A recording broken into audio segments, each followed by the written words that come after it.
نعرفكم على لا مارك ديالنا. لا مارك ديالنا اللي هي سميتها اس ام ديزاين، اللي هي سميرة مريم.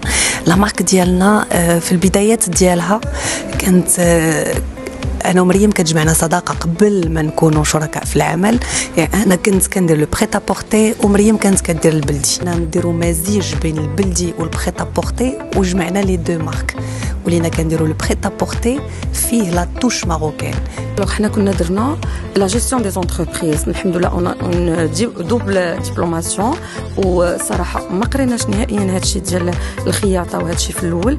كانت شي حاجه اللي كتعجبنا من الاول بزاف، فكنبغيو دائما نديروا دي كرياسيون بدلين، شي حاجه اللي تكون متميزه وفريده.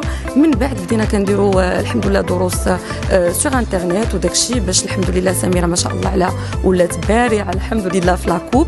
وانا كندير رسم، يعني كل قطعه باش تكون فريده خص يكونوا فيها بزاف ديال الايادي ديال فيها لا توش ماروكان ديال بصح، اولا كنديروا قطع لي سامبل لانه الاذواق تختلف. انا اليوم جيت فرحه انني متواجده اليوم مع اس ام ديزاين في لونسمون ديال لا كوليكسيون ديالهم جديده، مع لومبلاسمون جديد اللي غيكون في ماريوت.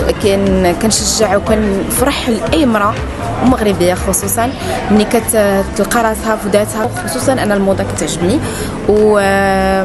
وسميره مريم صحباتي من شحال هذه من السنين، وكنت متواجده معاهم في بزاف ديال لي زيفينمون، في كاع لي زيفينمون الصراحه، لانهم يستاهلوا نكون معاهم ندعمهم.